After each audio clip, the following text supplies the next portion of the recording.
हम अपना एक्सरसाइज 3.4 का क्वेश्चन नंबर 6 करेंगे। Can a trapezium have all it's angles equal? क्या जो ट्रेपेजियम है उसके सारे एंगल्स इक्वल हो सकते हैं? Can it have all sides equal? क्या उसकी चारों साइड्स इक्वल हो सकते हैं? एक्सप्लेन। तो आपको एक्सप्लेन करना है।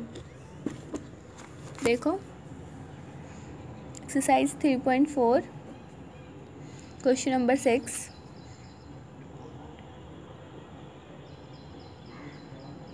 तो हम लिखेंगे bye it's definition.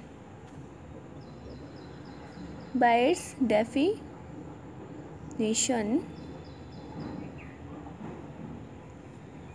Bye it's definition किसकी डेफिनेशन से? ट्रेपेजियम की।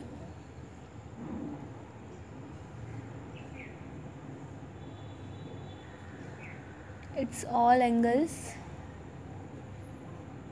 Can't be equal.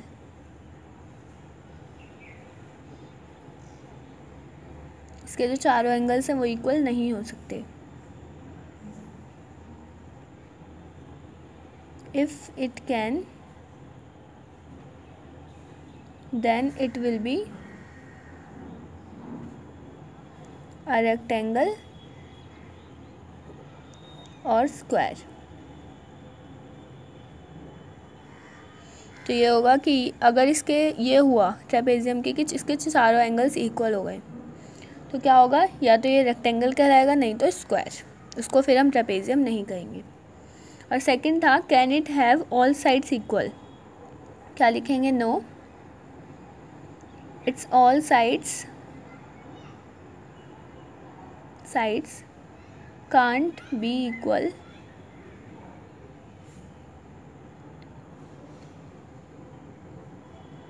if it can be there, then if it can be, then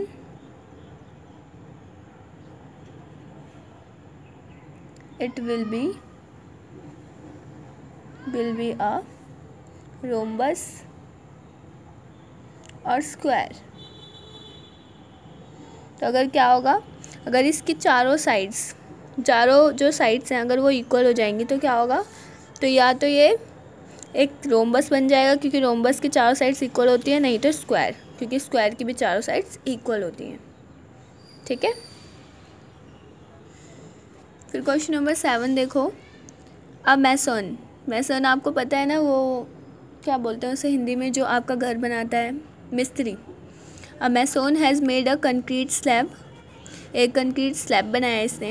he needs it to be rectangular. वो चाहता है कि ये रेक्टेंगुलर हो। In what different ways can he make sure that it is rectangular? तो वो क्या देखे उसमें कि जिससे उसे पूरा यकीन हो जाए कि वो रेक्टेंगुलर ही है जो वो शेप बनाए। तो उसे किस किस बातों का ध्यान रखना होगा? 7th question. First thing, its all angles are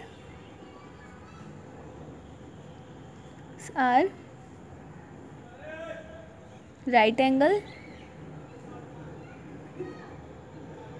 उसको इस बात का ध्यान रखना होगा कि उसके सारे एंगल्स क्या हो? राइट एंगल हो। First point, its diagonals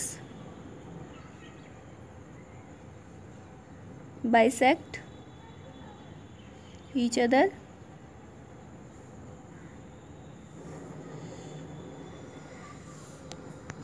its diagonal bisect each other and equal। उसके diagonals equal भी होने चाहिए। और साथ में third, its opposite sides are equal।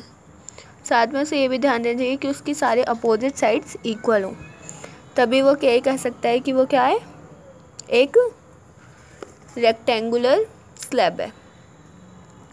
There all angles are equal. All angles are right angles. Their diagonals bisect each other and equal. और their are opposite angles, opposite sides are equal.